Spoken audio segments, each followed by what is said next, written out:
Coming up on this week's episode of TechSNAP, D-Link publishes its private code signing keys, exploiting Windows Symbolic Links, and why encryption is not sufficient protection. And then it's a great big batch of your questions, a rockin' roundup, and much, much more on this week's episode of TechSNAP.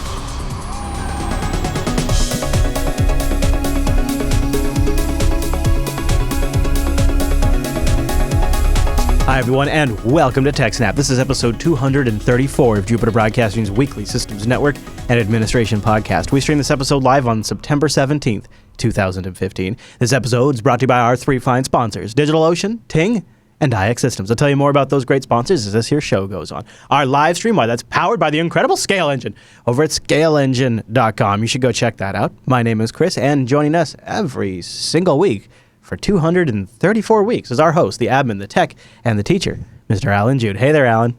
Hey, Chris, everybody. Thanks for watching. Hello, sir. So we have a fun show today because something we don't normally do on this show is cover breaking news.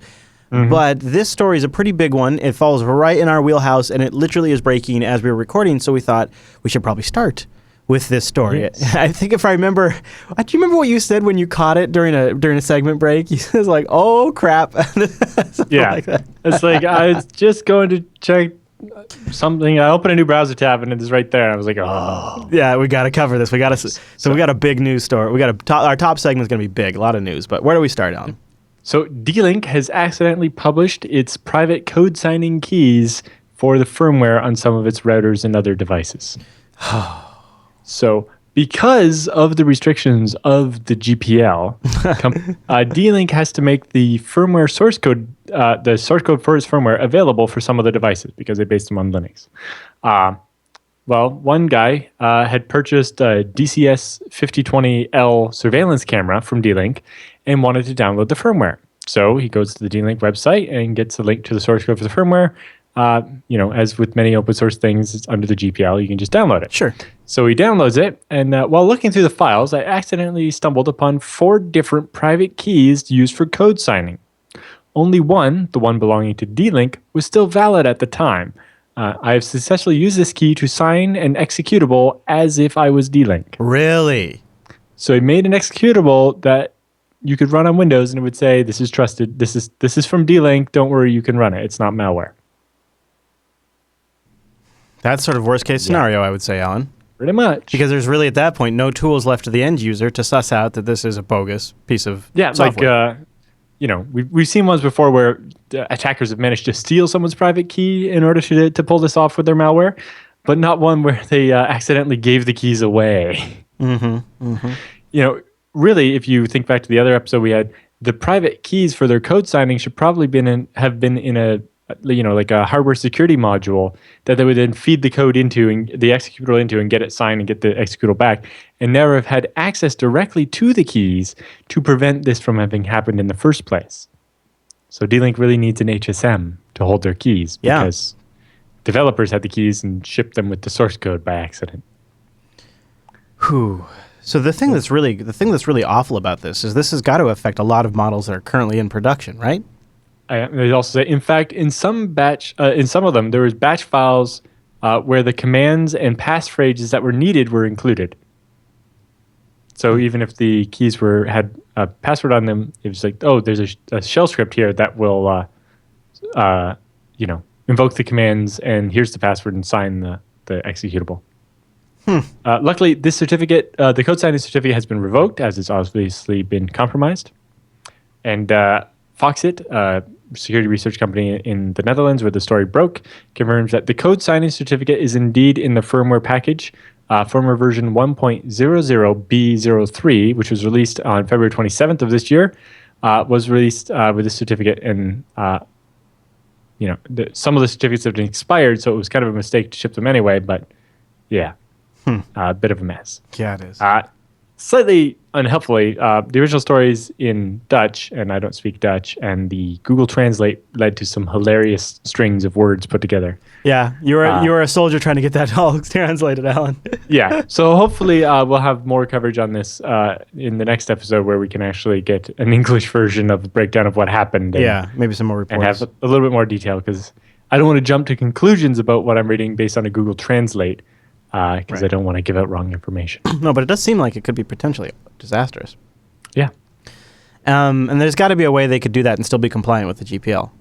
Right. Well, they didn't basically, when they were told, oh, you got to ship the source code. So they just, zipped up their entire working directory, not realizing that they also had the keys in it. Mm-hmm. Definitely not required by the GPL to give away the keys. Mm-mm. No, but they were just trying to, I guess, give everything. Didn't really give it much thought. Okay, well, we have a lot more to get to, so let's start with our first sponsor, DigitalOcean. Head over to digitalocean.com and use the promo code SNAPOcean. DigitalOcean is a simple cloud hosting provider dedicated to offering the most intuitive and easy way for you to get your own cloud server. They got FreeBSD, they got CentOS, Ubuntu, Debian, Fedora. I have even still a couple of Arch boxes still running over on DigitalOcean. And they have data center locations in New York, San Francisco, Singapore, Amsterdam, London, and Germany. But here's the best part. For only $5 a month, you get a rig with 512 megabytes of RAM, a 20 gigabyte SSD, one CPU, and a terabyte of transfer. And now if you use our promo code SNAPOcean, well, then you'll get a $10 credit. So you can take that $10 credit and try that $5 rig 2 months for free. Go deploy something that might just solve a problem for you. Go use it as infrastructure. It's my Linux on-demand infrastructure. And also, if you're writing locally with Docker, take advantage of DigitalOcean's extensive Docker support. They have a lot of documentation on that because that's an area where people can create something locally, publish it up on a DigitalOcean droplet, and get some real-world testing done. And DigitalOcean even offers hourly pricing, which is perfect for that scenario. And their interface to manage all of this is super intuitive. It's really, really well done, and power users can replicate it on a larger scale with their straightforward API. So just use that promo code SNAPOcean.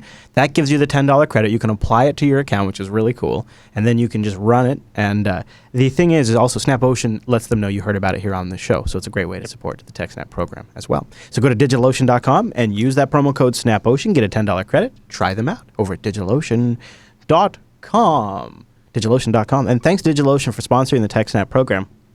You guys remember, SnapOcean keeps us going, and we really do appreciate you guys using that. And also, I love hearing what you use it for. So tweet me at ChrisLAS what your droplets are doing, because sometimes there's some really great ideas that I get to mention on air from time to time. Mm-hmm.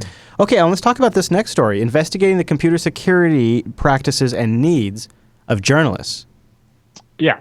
So, we've all heard of journalists, being worried that their sources are going to be compromised or whatever, and they need encryption. But being journalists, unless they're Krebs, they don't necessarily know about how to keep their communication safe. And the other thing is, we've seen this kind of rash lately of people developing tools targeted at journalists to help keep them safe. But the people writing those tools don't necessarily understand the workflow of a journalist or their needs. And so the tools end up not being that helpful. Mm-hmm. So at Usenix, they presented this technical session where they tried to actually figure it out. Okay. So they actually teamed up with about 15 journalists to kind of survey them and talk about their workflow and figure out what journalists actually need, and then what they could do with the security tools. And the first thing they found was that 50% of journalists don't actually use any security tools for one or another reasons. I'm amazed it's actually that low. Yeah, so 50% of them use no tools, 30% use one or two tools, 11% use 3 to 4 tools, and 9% use 5 or more tools, including GNUPG, Tor, Silent Circle, Secure Drop, Mailvelope, LastPass, etc. So the fact that 50% of them don't even use LastPass kind of points to a problem, right? If they're having passwords they're having to remember, then they're just average users. They don't know about. I'm amazed that I actually fit. That's incredible that half of them are using any tool at all, in my opinion. Yeah, and hence slide 5. Why not? Yeah. Question mark, exclamation mark. Observation. The computer security community builds a lot of tools that might be useful to journalists, but we don't deeply understand the journalistic process, so how do we actually, make it useful for them? Mm-hmm. And they say those that do may not realize that the tools they are using are ineffective, or that the way they are using them is actually hurting their effectiveness. Right? Yes. I can just picture a journalist who thinks GPG signing his email is keeping it encrypted when it's just signing it, right? Mm-hmm. Oh, for sure. Which may be doing the opposite of what you actually want as a journalist, right? You don't want to be able to prove that it came from a certain person and so on. So they have observation. The computer, we just did that one. So, the reporter's like, I report on unauthorized immigrants a great deal and have concerns about how to communicate with them without putting them at risk. That said, asking them to use encrypted methods of communication, I think would create a greater sense of threat about talking to me, and that would make it more difficult to get them to talk to me or to report on the issues, right? Many are also not extremely computer savvy. This is something they struggle with a great deal, right? So if you're talking to a journalist, also, well, we should go encrypted, and you're like, why? Is there a good chance that if I don't, I'm going to get caught and thrown out of the country or thrown in jail or something, right? You don't want to scare people off by requesting encryption, right? Mm-hmm. So the objective of the study was to conduct an in-depth interview with full-time journalists at recognized media organizations operating across a range of media, including print, digital, broadcast, and wire services, and figure out what their needs are and what their actual workflows are. Figure out the typical workflow of a journalist, model security tools that work with them instead of forcing them to use the workflow dictated by the tools. Right. Some of their findings were like the most common way reporters do stuff is audio recordings and digital note-taking. Mm-hmm. That's how they document an interview. But many of the participants use third-party cloud services, like Dropbox or something. But few actually voiced any concerns about the possible security risks of doing it that way. So obviously just uploading things to Google Docs is not going to be keeping the identity of your source very safe, right? Right. But it uses HTTPS, Alan. Yeah. And the other things they learned are that long-term sources are actually the most common, right? Someone who's going to keep coming back and giving you information. And so obviously, that puts them at greater risk, so you definitely need some kind of encrypted channel. In particular, you need to deal with metadata, right? You don't want there to be a pattern of this person contacting you who's known to be a reporter. You know what I mean? For sure. Yeah. So even if they can't get the content, even if it's an encrypted email, they can't get the content. Just showing that there is a relationship between this person and the reporter could be enough to cause them trouble. Right? The Snowden use case is rare, is the quote. Yeah. Yeah. So Snowden being, a big one-time data dump and then no further communications. Yeah. That's not what normally happens. And then they talk about those different security concerns. The first one is obviously negative effects on the source, right? If we ask for too much security or do something too complicated, that's hard for the source. But if we don't, then the source gets caught, and that's bad for them too. Obviously, loss of credibility to the reporter if the source of information is exposed, right? Nobody's going to talk to that reporter ever again if it looks like that reporter wasn't able to keep the identity of the source secret. Right. Obviously, the government identifying the source would be bad because, in some countries that will lead to people getting killed, or imprisoned or tortured or whatever, right? But also, it could just be disciplinary actions. Somebody gave information they weren't supposed to and now they get fired, right? They also have, loss of competitive advantage. If other journalists can find out my secret story, then it's not so secret anymore, right? Yeah, there's just good old-fashioned competitiveness. Yeah, and there's potential financial consequences, like a business could lose a lot of money if the details of a merger were about leaked to the press or something, and now another person steps up and offers more money or something. I'm going through the PDF here, and they also talk about the common reasons why the journalist did use security software. Yeah, and usually that comes down to because the source asked for it, not because the journalist did, except for a few journalists who had very specific security training. Yeah. Yeah. So it's usually because the source asked for it is the only reason. And then you have a journalist that's not necessarily crypto savvy trying to figure out how to use GPG. And it looks like a common response from the journalist was, well, then how about we just meet in person? Yeah, and that can be problematic and can also be recorded and monitored. Yeah. A lot of services out there say they're secure, but having to know which ones are actually audited and approved by security professionals, it takes a lot of work to figure that out. Right? Well, and they don't have the tool set to do that. He says the journalists are like, well, if all we can believe is the marketing, then we're screwed. Right? Yeah, because according to... We talked about that Android app the other day that talked about being all secure, and all it did was hide the files in a non-default location. Yeah, according to every app, they're the most revolutionary secure app. Yeah. Or we have a story in the Roundup, I think, as well about something like that. They'll say One reporter actually goes on to say, there are different types of litigation software that I'm familiar with as a lawyer, where let's say if you have a massive case, you might get a document dump that has 15,000 documents. There are programs that help you consolidate them and put them in a secure database where it's searchable and provides a secure place where you can see everything related to a story at once. Mm-hmm. But I don't know of anything like that for journalism.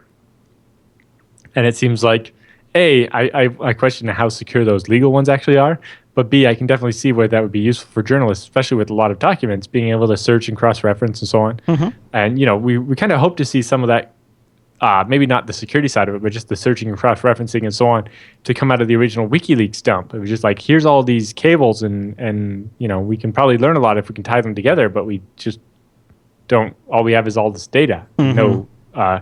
No, semantics about it yet. So, Alan, do you suppose that this is actually going to result in any real tools being produced and released to the public? Maybe if the research goes far enough, we would have like this list of requirements and a scope and kind of this idea, and then we could, make a design of a secure program for it. Mm-hmm. The keynote at EuroBSDCon last year was actually a Bulgarian group that's building something for reporters. So I'm sure this research is very much of interest to them. Mm-hmm. Yeah. Interesting. Okay, Alan. Well, any other thoughts on this? But the chat room asked, something like a password manager, but for documents, that might work. Or, you could actually take that concept to each document's encrypted with a different key, and then having the password manager as the cross-reference and so on. But yeah, the biggest thing is, normally documents are either encrypted or searchable. Mm-hmm. But how can you do both at the same time? Well, you can't. And so on. Yeah. All right. So let me take a moment here, and I'll mention Ting. Boy, am I excited to mention Ting, too, because right now I'm on the road, and my connection is powered by Ting. Thanks to Ting for doing that. So what is Ting? Ting is mobile that makes sense. There's no BS with this mobile service provider. They are just pay for what you use, no contract, no early termination. It's $6 for your phone line, and then it's just your usage on top of that. Go check them out. They are on a mission to make mobile make sense. It's flat $6. Can you believe that, just for the line? Plus, they have an awesome control panel, no-hold customer service. They have GSM and CDMA networks for you to get to choose from. Like my Nexus 5 device, I can swap the SIM out, and I can switch over to the CDMA network. It's really great. They have super good tools to manage all of this, and they really, really have some incredible sales going on during the month of September. Not only if you go to TechSNAP.ting.com will you get a $50 credit, which is outrageous. You're either going to get a credit on your service or off your first device. But they also have their biggest sale on SIM. You can get a $5 SIM card right now. They have free site-wide shipping, and they have some great phones on sale, including feature phones and smartphones, including the Samsung Galaxy S6 and the Blue Studio 6.0, and the Kyocera Kona feature phone for $68. Go to TechSNAP.ting.com to learn more and try out their savings calculator while you're there. Go over there and put in your actual usage, not what you pay for. So like when I had AT&T a couple of years ago, I think I paid for either 800 minutes or 1,000 minutes just in case. I'd never once ever used that much. Mm-hmm. And I think I paid for about 300 text messages because I had some monitoring systems that automatically texted me. But for the most part, I use all my messagings over data. And then I used about, anywhere between 800 megabytes to 2 gigs of data, depending on how much Wi-Fi I was using. And so I plugged all this into the Ting calculator here, 380 minutes, 20 text messages for automated alerts and things like that, 2 gigs of data. And I was paying somewhere around $130, I think after tax. It might have been $140, but Ting says put it in here before tax. So I put $130. And I'm going to hit the savings calculator. This is how much you would save if this was roughly your actual usage. And you could, come in here and tweak this more or less and see what it would actually come out for you. But if this was around your usage, you could save $1,900 in 2 years by switching to Ting. That's an average of $83 a month in savings. And you get an average Ting bill for that kind of usage around $47 a month. TechSNAP.ting.com. Support the show by taking a look at their offerings and get a $50 service credit or $50 off your first device. TechSNAP.ting.com. And a big thank you to Ting for sponsoring the TechSNAP program. I don't know where I am on the road right now. JupiterBroadcasting.com/rover would tell you. But wherever I'm at, I'm connecting via a Ting MiFi. So that's pretty cool. All right, so let's talk about exploiting Windows symbolic links, Alan. Are these shortcuts or are these something greater? This is actual symbolic links. Okay. Now, Windows has actually had some form of its symbolic link thing since NT 3.1. Yeah, it kind of rings a bell. So I kind of... Or 3.5, one of the... Anyway. But actual symbolic links on NTFS didn't come in until Vista. Okay. But they've had NFS mount points where you could have a second drive mounted as a directory inside an existing drive since Windows 2000. Right. I've played with that quite a bit, actually. Yeah. So, but basically, they've had some level of symbolic links since 1993. Okay. So what's this about? Yeah. So this is from Google Project Zero, where they do all their security research, and say, for the past couple of years, I've been researching Windows elevation of privilege attacks. This might be escaping sandboxing or gaining system-level privileges. One of the techniques I've used multiple times is abusing the symlink feature of the Windows operating system to redirect privileged code to create files or registry keys to escape the restricted execution context. So when you're in a sandbox, you can sometimes create a symbolic link that points to something outside the sandbox to allow you to get access to that. Okay. They say the symbolic links in themselves are not actually vulnerabilities. Instead, they are useful primitives for exploiting different classes of vulnerabilities, such as resource planting or time of check, time of use. So with resource planting, you just put a file in a certain place knowing that something's going to go use that, either read it or run it or whatever. Or then there's the time of check, time of use. So in this one, when the program checks the file, it looks normal, but when it goes to use it, it's different. Oh. So you create a symbolic link to a file that you're allowed to access. Yeah. You try to access it, the software checks and determines that you are in fact allowed to access that resource. Okay. Well, you quickly retarget the symlink to point to something that you're not supposed to have access to. Then when you access it, the software allows you since it just checked and you were allowed. And all of a sudden, now you have access to a resource you shouldn't have. I see. It's clever. There's a small race condition between the time you checked that you were allowed to do it and the time you actually did it. So this blog post contains details on a few changes Microsoft just did to Windows 10 and is now backported as part of MS 15090 as far back as Windows Vista, which changes who can get certain types of symbolic links. There's not been many mitigations of this type, especially they got backported that far. So many older versions of Windows, normally they just get left in the cold, right? We've seen other vulnerabilities where Microsoft is like, we would have to rewrite too much to fix it in the old versions, and it would break too much. We're only going to fix it in the new version. So therefore, the researcher feels that this is a good example of a vendor developing mitigations in response to increased attacks using certain techniques, which wouldn't have traditionally been considered before for mitigation. One of the interesting things, it turns out, the drive letters everybody's familiar with in Windows? Yeah. Like C drive. That's actually a symbolic link. What? Rockin' my world. Yeah. This is since Windows NT 3.1. It's actually been, it's an, what they call it, an object manager symbolic link. Yeah. So basically, your C drive is actually just a symlink to /device/hard drive /volume4. Wow. Whatever partition number you happen to be. Like a real operating system. Yeah. Basically. The Windows guys listening just go, those bastards. Wow, that's really, you know what? I'm surprised I didn't know that. And I wonder if maybe I did know that at one point and forgot it. Because that seems like I know when I've had to use a port of DD to Windows, I've had to do things like that. Access things with that kind of a device name. So I knew they were there, but I didn't actually know that C was just a symlink to that. It makes a lot of sense now. Yeah. But yeah, absolutely. It also explains why, using Unix-style paths works on Windows when you do /C:/ blah, blah, blah. Because it's all symlinks in the root. There's also the registry type symbolic links. So Microsoft has released 3 new mitigations as part of this. The first one is registry key symbolic link mitigation. The simplest mitigation implementation is for registry keys. Effectively, a sandbox process is not allowed to ever create a registry key symbolic link. This is implemented by calling the sandbox token function when creating a new key. You need to specify a special flag when creating a key symbolic link. It's also called when setting the symbolic link value, which contains the link target.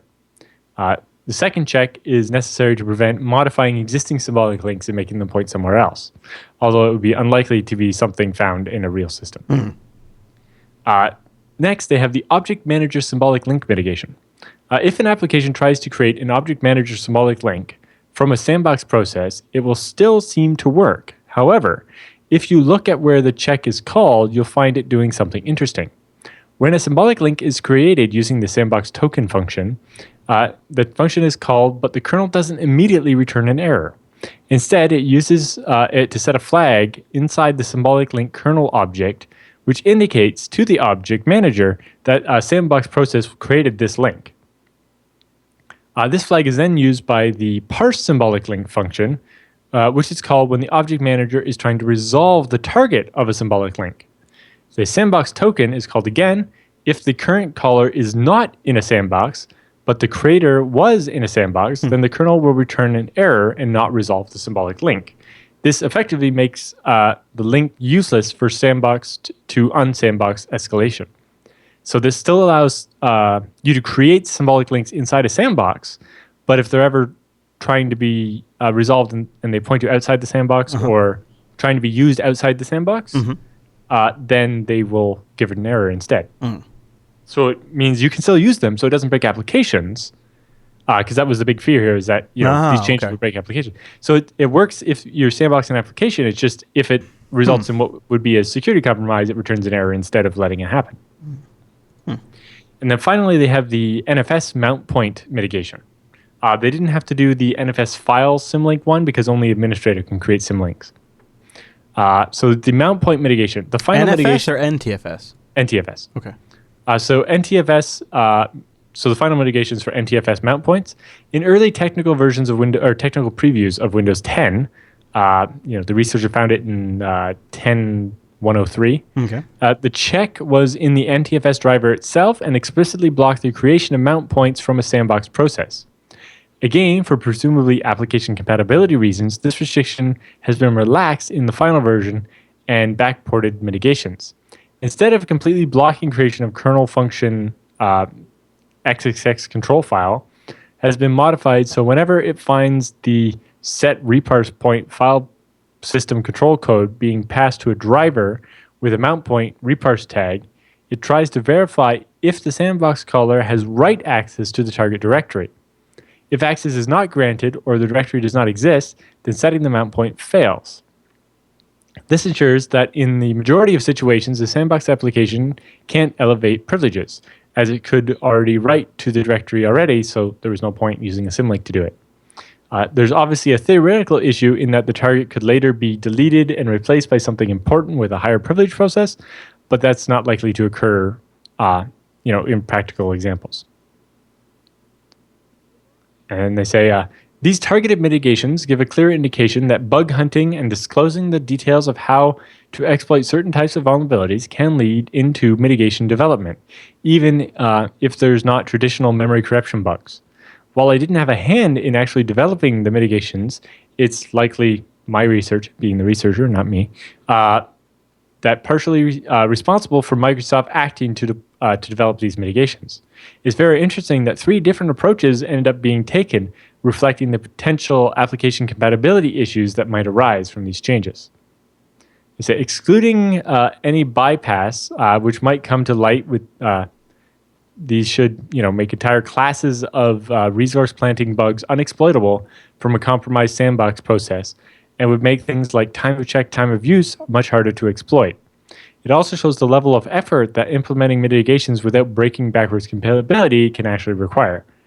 The fact that it's only target sandbox and not system level escalation is particularly telling in this case. And if you check out the actual blog post, it also has a link to his a video of his presentation where he actually talks about exploits of actually abusing these symbolic link things before Microsoft added the mitigations. So if you actually want to know how to exploit them before they're patched, then the slides and video are on the blog there. That's another Project Zero Google backed pretty big discovery, or a pretty big analysis, I guess. All right, Alan, any other thoughts on that? Nope, that's it for that one. Okay. All right. Well, then we've got another major story to get to. But before we get to that, I'll mention IX Systems. In fact, I'll mention ixsystems.com/TechSNAP, the special landing page we have just for the show. IX Systems is Alan and my favorite hardware creator, or vendor, I guess you could say. Yep. Builder, solutions provider. I'm not sure. But I'll tell you what. I tell you why we love them. From a lot of experience over the years of working with major vendors from just about all of the big names you probably come into your head when you think of them. And every single step of the way, they each in their own unique way were deficient and often disappointing. IX Systems, on the other hand, is pretty much the exact opposite experience. It starts really at the sales process. It really is genuinely the best sales I've ever been through. The support is really the best support I've ever been through. And the staff working behind the company, the people that are actually working on the products and designing the future products, are people that are directly related to the projects that most of us depend on when we deploy this hardware. It's a really, really great setup. And they've been around for a long time, so they have a unique perspective on the entire industry, and they have deep, deep relationships with key hardware partners in the industry because they've been around for so long. You take that base, and that makes an incredible company to buy your hardware from. Yeah, I think the best way to talk about the sales experience is it's much more like calling up a colleague that you know knows more about this than you do and asking for their advice on how to build the server. Yeah. Right? Because it's actually someone that speaks your language. They're not just some salesperson. They're an engineer or a sysadmin or whatever who knows about the hardware and knows all the different models and can tell you, oh, you know, for that, you might want this type of SSD versus this type of SSD. Or, you know, we can build this as you know, Ivy Bridge or as Haswell. Although with Haswell, you're buying DDR4, so the RAM's more expensive, but it is slightly faster. So, you know, depending on your workload, maybe that makes a difference. Maybe you'd rather save the money and get more RAM, you know, more DDR3, or you know, compared to less DDR4 for the same money. You really only ever once need to be in the position of where the hardware vendor and the software vendor are playing the blame game, and you have an emergency on your hands to never be in that position again. Check out IX Systems. Go to ixsystems.com/TechSNAP. There they have a white paper you can get if you're maybe trying to encourage the discussion in your business.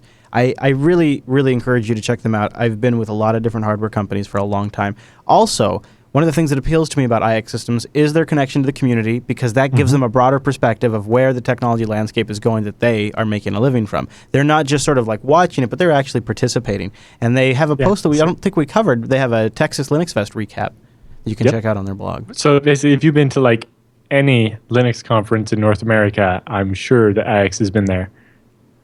It's probably very likely. and plus all the BSD conference all over the world, and lots of different places. Love it. Check them out. You know, they're bridging out of that. You know, they were at VMworld and and they have a post up about that as well. Where are you going? Are they going to be there by chance? Some other people will be there. Yeah. Yeah, they're definitely a sponsor of EuroBSDCon. Check it out. There you go. ixsystems.com/TechSNAP. Okay, Alan. Next story has a pretty grabbing headline. Encryption as protection? Maybe not. So this covers kind of two different things. Okay. The first one is that, you know, we often see as part of our coverage of a data breach or whatever, it's like, oh, why didn't they encrypt that? Yes. Yeah. As it turns out, having data encrypted on disk doesn't necessarily help, especially if the data is still live in the system. You know, if your laptop hard drive is encrypted, but you leave the machine unlocked at the table at a coffee shop and then go to the restroom, anyone can just sit down and access your files. It doesn't really matter that they're encrypted, right? Very true. You know, in that case, having them encrypted did absolutely no good for you. You know, the way hard drive encryption works, it only really protects you if you lock or shut down the machine and require a strong passphrase to decrypt the disk when you mount it again. And even in most of those, just locking the machine doesn't actually unmount the hard drive. Right? And so as long as it's mounted, the files are all there and exposed as if they were never encrypted in the first place. You know, but the same applies to a file server or a database at a company. You know, you can have all like super strong disk encryption on your database, but while the database is running, it's accessing the files. And if somebody compromises a server that has read access to the database, there might as well not be any encryption there at all. So that kind of leads us into an interesting case that we don't have all the details on, but in a recent espionage prosecution in West Palm Beach, Florida, demonstrates that encryption may not be the be-all, end-all solution that some organizations think it is.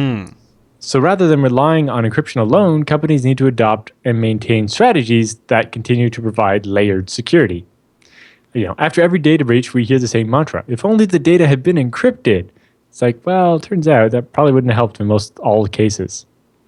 As encryption of data is, as if the encryption of the data is somehow the answer to all data breaches. But again, if the system is online, then the encryption does nothing. And that's why we talked about in previous episodes, like if data is cold and not being used, unmounting it so that it's not sitting around unencrypted is probably a good idea. So the case that we're talking about in this case is centers around Christopher Glenn, a 35-year-old former defense contractor who now lives in his mother's retirement community. Ouch, they had to put that in there. I know. So he used to work for the U.S. government defense contractor in Honduras, but he was convicted of stealing and retaining classified documents he obtained while he was in Honduras from the computer systems there, which related to the U.S. policy in the Middle East. In preparation for the theft, Glenn, who is a computer specialist, which I'm sure they mean fairly sarcastically, with a U.S. defense contractor, read up on data security in general and encryption in particular. He apparently read articles about TrueCrypt, a popular free encryption software, and used the on-the-fly encryption methods. Noting in particular, in October 2011, there was an article about FBI hackers failed to crack TrueCrypt. So he thought, TrueCrypt is the answer here. So Glenn figured then he could create an encrypted partition called 2012 Middle East. Way to give it away. On his drive. And then he created a 30-character passphrase thinking the data would be secure. Indeed, he estimated that it would take the FBI billions of years to crack the crypto through brute force. It's like, well, it's only a 30-character key, and it depends on a bunch of things. But turns out he was wrong and was sentenced to 10 years in jail. Yikes. According to the case, the FBI's computer intelligence agents were able to decrypt the encrypted files on Glenn's computer, which then became evidence in his case. Given that this is 2015, they did so substantially less than the billions of years mark that Glenn had anticipated. There's no information on exactly how the FBI decrypted the data, but it was likely an attack either directly against his passphrase, 30 characters doesn't matter so much if it's not very random, or against the machine that Glenn had used to encrypt the data. Maybe it had a keylogger on it, or maybe he wrote the key down somewhere, or but somehow they got the key, he used it somewhere else to decrypt the key. Yeah, they say so. Based on this, companies need to evaluate not only whether they encrypt their data, but when and how they encrypt the data. For example, we've seen with the credit card processing machines, RAM scrapers capture the credit card numbers and other personal information, which is then encrypted, but they're capturing it in RAM before it gets encrypted and written out over the wire or to the disk. And then the XP malware reads it right out of RAM. Exactly. All of this is part of a comprehensive data security program, which involves access control, data management, ingress and egress reporting, data loss prevention processes, intrusion detection and prevention, managed and monitored firewalls, and other services like threat intelligence and comprehensive incident response. There are no shortcuts here. And encryption, if it's the right encryption, can help, but it's only part of the solution. And the sans.edu podcast has a great podcast on encryption of data at rest on servers. Oh, cool. I recommend you check out. Yes, that does sound good. Encryption at rest is... Data at rest on servers is really you're right, Alan, it is sort of the core overlooked aspect of using encryption. Any other thoughts on that? No, that's about it for that one. Very good, sir, very good. So that's our last news story of the week. So I'll just give a quick plug. Normally I'd mention BSD Now, but we don't... you should go check out BSD Now. Well, I can tell you what the episode would be because we recorded them. Okay, yes. Great. What is it? So this will be the second week we've been off, right? So that will be episode 109, where we interview Warner Losh of Netflix about some of the work he's done. And he's specifically working on a new I/O scheduler for making SSDs more performant on BSD. In particular, Netflix's load involves a lot of writing as they download new movies. And writing to SSDs turns out makes them a lot slower than reading, right? So it's balancing writing as much as you can, but only up to the level where reading the disk doesn't slow down. So it will, allow you to write, 20, 30 plus megabytes per second. Slick, Alan. But it'll pare it back as soon as it gets to the point that reading is getting slowed down. I want it. That sounds really neat. Yeah. So I'm sure they're going to release that as GPL, right, Alan? BSD, which is even more free. Because actually it means you could take it into the GPL code. That's true. I was just... We can't take GPL stuff, right, but GPL can take BSD stuff. I like pushing hot buttons, Alan. I just like pushing hot buttons. Speaking of hot buttons, jupiterbroadcasting.com/rover. I may be having a few hot buttons pushed right now on the road trip because we're pre-recording, but you can follow the live shenanigans where we're at and meet up with us at meetup.com/jupiterbroadcasting if you're along the trip. We'd like to say hi. Maybe we can say hi to a few TechSNAP fans over there. And also your support is very much appreciated at patreon.com/today. That supports all of the production behind the scenes for all the shows on the Jupiter Broadcasting Network. Alan, that was a massive news segment. With all that news done, it's time for the TechSNAP feedback.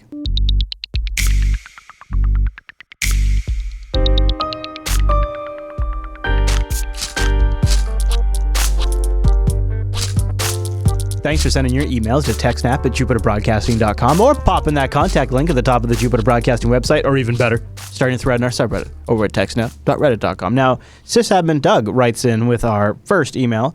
He says, TechSNAP is my favorite podcast/show, and I've grown to love LAS and BSD now as well. Thanks for all the great content. These shows have made me aware of ZFS, and I definitely plan on using it in some way in the near future. However, I recently had to turn down ZFS's use on a new production Red Hat 6 system as the ZFS on Linux port isn't at 1.0 release yet. I've heard Alan say ZFS is production ready, but it's hard to convince management of that when the version number is .6.4 and it states it's still working on porting over features. When will ZFS on Linux really be production ready? And I mean 1.0. And what features is it lacking currently? Also, once ZFS on Linux is fully ported, will that make BSD less attractive now that its killer app is not so unique anymore? Thanks for your time, sysadmin Doug. I don't know that the version number of ZFS on Linux is meant to give the impression that it's not production ready necessarily. As far as features is missing, it's only missing features that are new, like that have been added since late after the project started. So I wouldn't say it's really missing anything per se. There are a whole bunch of new features landing very soon, and it'll be interesting to see once those do land in open source Illumos, how long it takes ZFS on Linux to get them. But when you say features, are you talking like tools and abilities, or are you talking core changes to the file system structure? For core changes to the file system structure, but we're talking what are in ZFS are called feature flags. These are new things that are coming. For example, there's a new one, resumable send, right? When you do send and receive, you can resume it. Okay. That's a new feature because it requires changing the format slightly. But it's the kind of feature, actually, that feature might not require anything on the receiving with side. With the feature flag system, it doesn't matter if one doesn't have a certain feature as long as you're not trying to use that feature. And you can easily not enable that feature on your new pool and not have the problem of if you don't use a new feature, even if your new OS, if your OS supports it, as long as you've not used that feature, you can still import the pool on a machine that doesn't have the feature. And some features are marked read-only compatible, meaning that once the feature is enabled, you can still read it on older versions, you just can't write to it. Makes sense to me, Alan. What do you think about his last question there? Will BSD be less attractive if? I don't think so. Because of licensing reasons, I still have never seen and don't foresee distro actually shipping with ZFS all set up, done in the installer like BSD does. Definitely not Red Hat. Yeah. And so, not unless they license it somehow. And there are a lot of other things, and how could they do that? Which?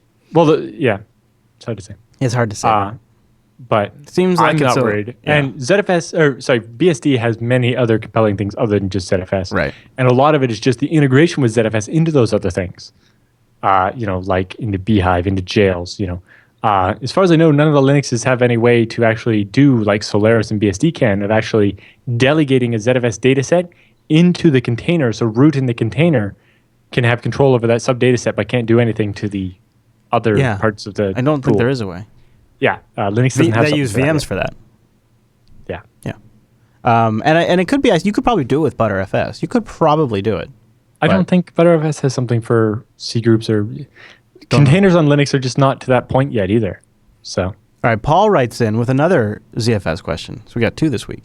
He says, Dear Alan and Chris, thank you for the great show. In episode 231, you were both asking for email, so I thought, well, let's try it.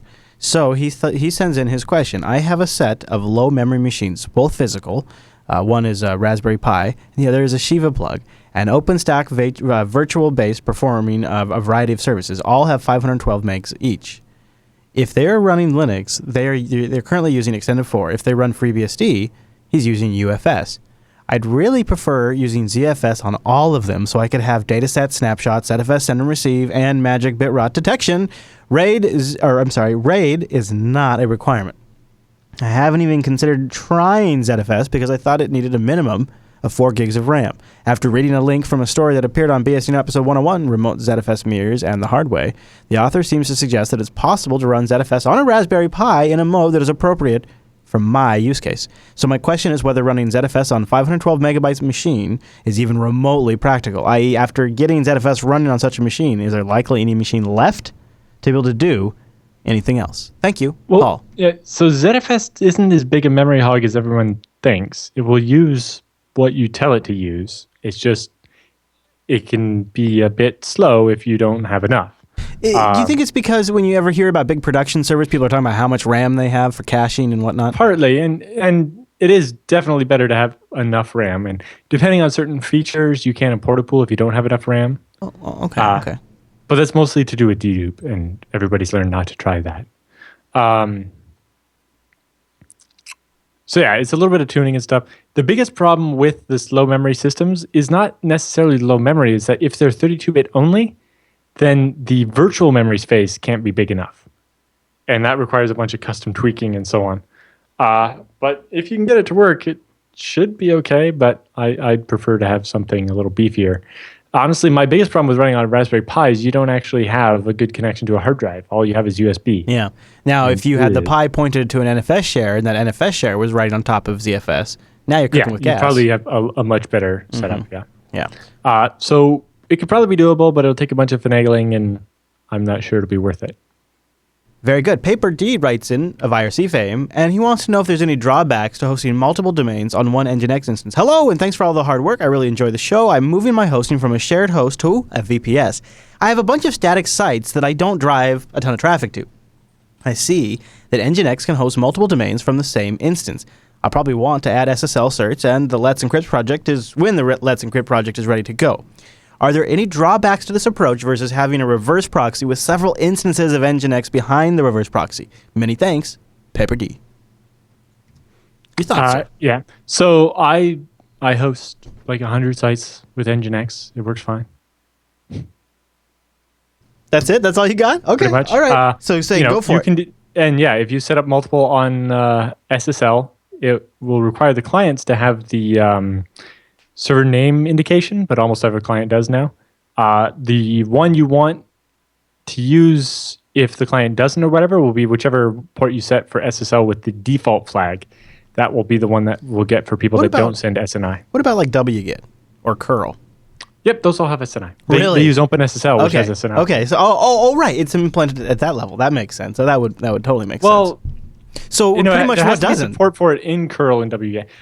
Old like Internet Android Explorer? 2X and okay. Internet Explorer and Safari on Windows XP. So pretty irrelevant stuff there. That's not a game changer. Okay. We're slowly getting better and better at that. Both that the Qualls SSL tester and Wikipedia have a list of which devices are not supporting SNI. All right, Matthew writes in, "Hi guys, listeners since episode 1. Hey, that's awesome. Great show, yada, yada, yada. I'm looking for a snapshot solution in order to undo changes when experimenting on my Linux servers and desktop. What are your thoughts on LVM for this purpose? Best regards, Matthew from Sweden."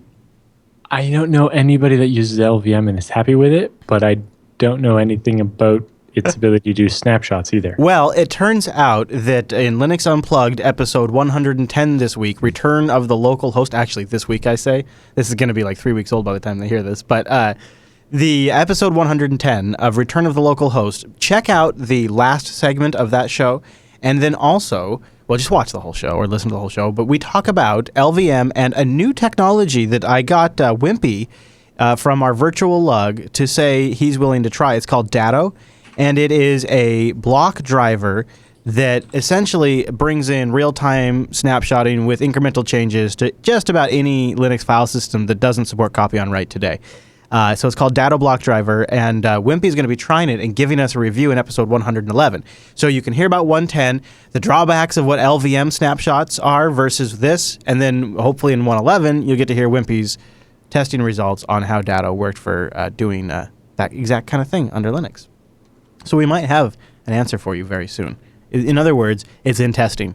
And if anybody has any suggestions, you can go over to linuxactionshow.reddit.com and find episode 110, and we have a feedback thread there where I'd love for those for Linux Unplugged, because that's an area we're looking into, because I want to implement it on my production machines here that run Linux.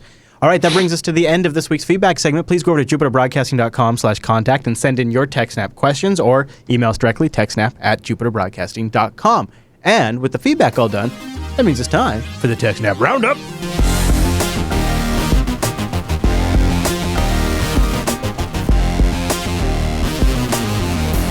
Welcome to the TechSNAP Roundup. Yeah, that's what that crazy music means. Now, the Roundup are stories that just didn't fit at the top of the show, but we still want to give you some links to follow up on your own after the show, and some of these links came from our incredibly shape-shifting subreddit over at techsnap.reddit.com. Our first one's about LaCie and Seagate hard drives containing multiple vulnerabilities. This sounds nasty. This is affecting several Telnet products. It's an undocumented Telnet service that's accessible by using the default credentials as root as the username and the password as password, or default password, whatever it is. Like whatever the default password is. Yeah. So basically, there's on some of these wireless external hard drives. Yeah. Why anybody would want little wireless NAS device, because everything's wireless in 2015. Everything's wireless. But it's not really a NAS if it's only got one drive. But yeah. So this wireless external hard drive, which takes the worst things about external USB hard drives and makes it worse by doing it over wireless. Yeah. Has a Telnet interface, and yes, there's a default root username and password, and it's enabled by default, and most people don't even know it's there, because the type of people that would buy wireless external hard drives wouldn't know better, or what Telnet is. So that's terrible. Why would that be on, do you suppose? Just an oops? Probably it was for debugging, or they meant to why root. even debug over Telnet anymore? Like, really, why even use Telnet for debug at this point? I don't know. Yeah, and then separately, there was another bug, a direct request. So basically, if you constructed a certain URL, you could download any file off the file system. Nice. It apparently only worked for the actual file sharing. I don't know if you could actually just download the config file for the thing, but it says it was access to the /media/SDA2 file system, which was reserved for file sharing. That's for a different vulnerability. Oh. The third vulnerability is unrestricted upload of files with dangerous types. I see what you're saying. So you could upload a file into the one that's actually being shared. So I could just drop some EXEs on your shared drive, and then you'd be like, oh, what's this? Double click, boom, infected. Man, that's mess, Alan. That's a mess. So yeah, the vulnerabilities are confirmed as existing in firmware versions 2.2.0 through 2.3.0, dating back to October 2014. Other firmwares may also be affected, specifically some of those LaCie devices are from 2012. From the Wish You Would Have Thought of It department, hackers abuse satellite internet links to remain anonymous. Poorly secured satellite-based internet links are being abused by nation-state hackers, most notable the Trula APT group, to hide command and control operations, and researchers who were saying at Kaspersky Lab. How do you get on there? Well, so if I want to send a command to my command and control server that's being monitored, they would know where I sent it from.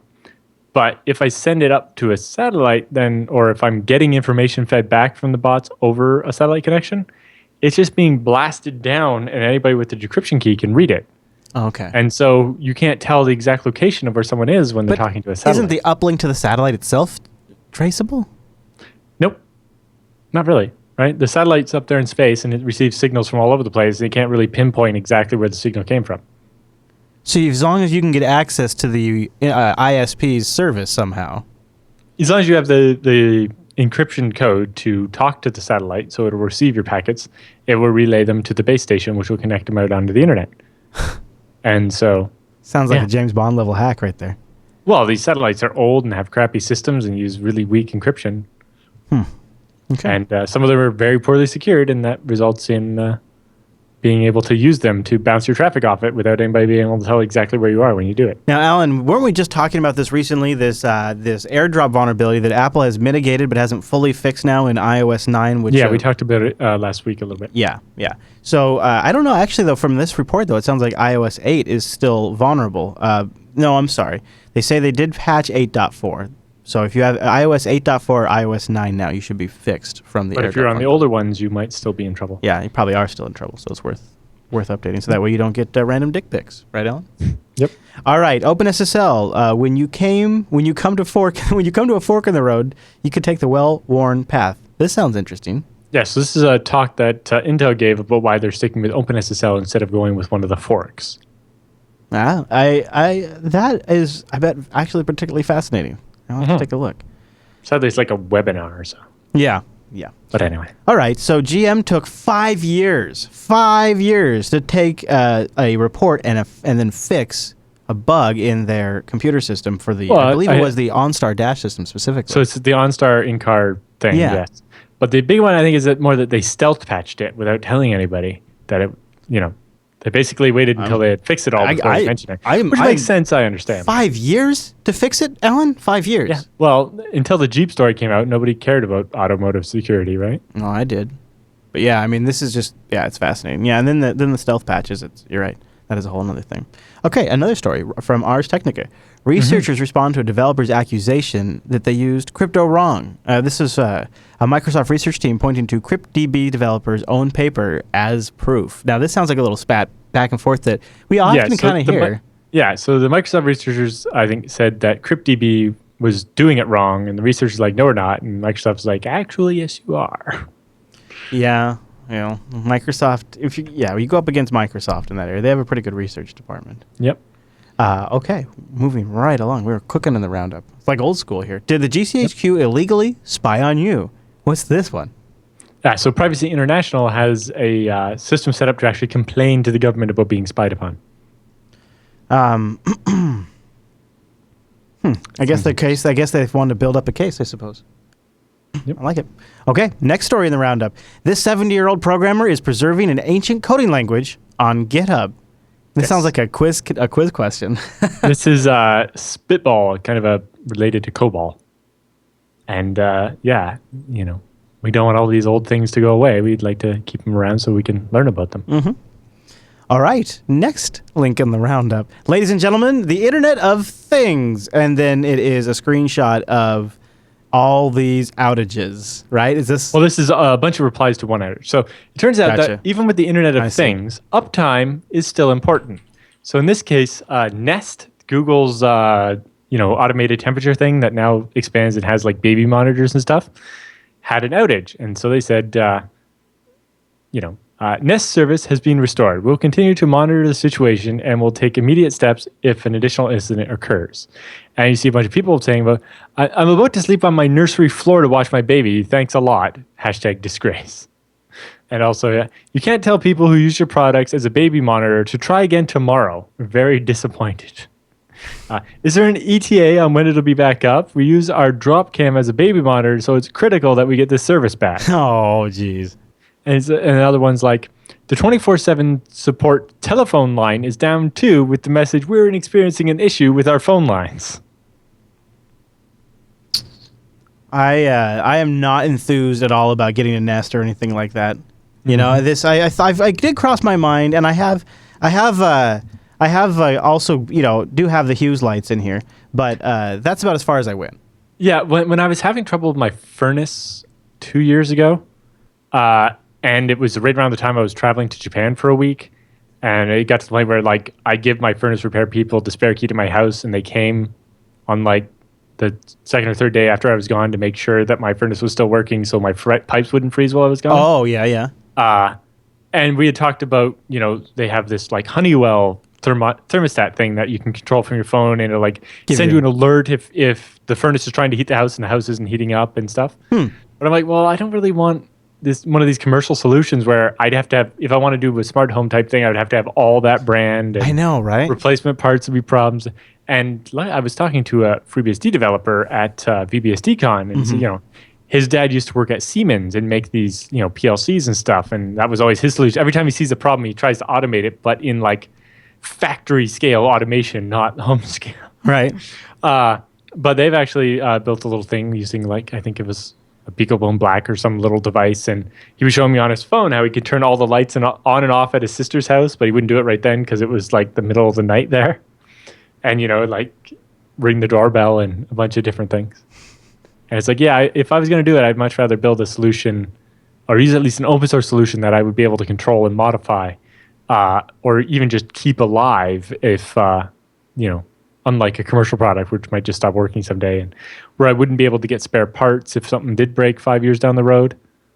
Nothing worse than having a smart home and then 5 years later, components start to go bad and you can't get replacement parts anymore. Speaking of replacement parts, that kind of leads right into the next story, doesn't it?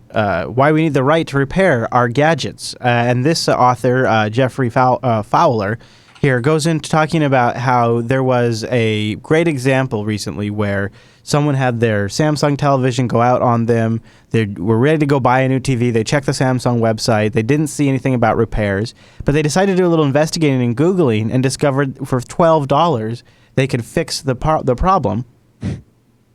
And so they go on to make the case in this article asking, why is it that we don't often encourage people to do repairs? Why don't we make repairs more easily? And, why are our laws getting more and more restricted on what we can do with these devices? Yeah, I remember when TV and VCR repair was like a whole line of business. Yeah. And now it's under the DMCA, you're not allowed to look inside your TV. Yeah, all this stuff. There was the repairman. In fact, the repairman that would come and fix your stuff was such an iconic image that Maytag had the brand of, you don't need the repairman with our brand. The repairman's going to be bored with Maytag because somebody that came around and fixed the things you owned was a common thing because you would repair them. Yeah, and nowadays it's replace. Yeah. Yeah. All right, so you got a story in the roundup. Well, especially with like the planned obsolescence and stuff. It's pretty crazy. Oh, well, don't get me started on that. I mean, that's exactly where we're Well, that's what this article's all about, and you should definitely check it out. Tell me about the Steve Wozniak article that you grabbed. Yeah, so this one came up, and I was quite nice to see this. So Woz, being the awesome person that he is, when he gave an interview, it turns out there was like a 12-year-old who was doing a project for school, and he gave them 3 10-minute interviews. So basically a nice half hour broken up into 3 parts. Interview with Woz about various things about being an engineer and how he got started. But there was, the obvious questions about some of the initial Apple products. And I just love that, Woz is usually obfuscates a little more than coming right out and saying, quote, Steve Jobs played no role in my design of the Apple 1 and 2. I did this before he even knew about it for my own reasons. Yep. I think, yeah. I think, I think most techie people kind of know that, but I don't think most people realize that Steve Jobs never invented anything. I think a lot of people think, and also I think some of the movies that have come out kind of make it sound like he was the inventor. He was the business person. Yep. Exactly. And he also saw how the products could be used in a way that Woz didn't. Right. But none of it would have existed without Woz and his work ethic and so on. So Symantec / GeoTrust is revoking some SSL certificates for the .pwTLD. Yeah, they decided there was too much spam coming from it, so they just nuked a bunch of people's certificates, including some that were innocent bystanders. Yeah. In particular, there's this one guy here who runs, I think it was crypt.py, and it's for tracking whether, all these password breaches and the hashes. Canary.py. Yeah, canary.py, which was to tell you when your password has been leaked in one of these breaches. Right, that's a useful service, isn't it? Yeah, but they decided that he was hosting spyware or malware and took his SSL certificate away. Wow. And it's like, so I paid for a certificate and you took it away, and you say, because I'm a spammer, I don't get a refund. And I wasn't spamming or hosting malware. It was a false positive. Your test was bad. But he lost his certificate. Hopefully Let's Encrypt will solve this for him. That just feels like sloppy work. Sloppy work. But you can imagine, if you're a business trying to do something. All right, Alan. So this is what got to be one of our the most links, but fastest time going through the roundup. And we end on a tweet, and that is from Christopher S. I'm going to say, he says the State Department's email server is named after Henry Stimson, who said famously, "Gentlemen do not read each other's mail." And then he links to that. Is that real? Is that true? Yep. That's funny, Alan. It is. I guess it is unseemly to read each other's mail, isn't it? But we'd love to read your email. Email us techsnap@jupiterbroadcasting.com or go to the contact page and choose TechSNAP from the drop-down. A big part of our show is fueled on your questions. It also gives us an idea of the type of topics we should cover. You can also influence that by going to the subreddit, techsnap.reddit.com. And don't forget about the TechSNAP RSS feed. Then you just subscribe to that, and you get us automatically every single week. You don't have to worry about if we've pre-recorded or not, but you can check the calendar at jupiterbroadcasting.com/calendar for any of those updates and watch us live at jblive.tv. A lot of info, Alan. Is there anything else we need to put out there? Also, just say that if you're interested in helping out with the BSD Now podcast, we've put out a call to find our new producer. New producer position. Cool. Yes. And that's available at bit.ly/ BSD, what's it called? BSD. Fine. bit.ly/ BSD producer. bit.ly/BSD producer. Yeah, so if you would like to help out the BSD Now show, and work with we Alan have and Chris. a form there that you can fill out and let us know what you're interested in, what your capabilities are, and so on, and we will try to find the person that will help us make the podcast good. Very good. bit.ly/BSD producer, right? Yep. Okay, very good. All right, everybody. Well, thank you so much for tuning in this week's episode of TechSNAP, and we'll see you right back here next week.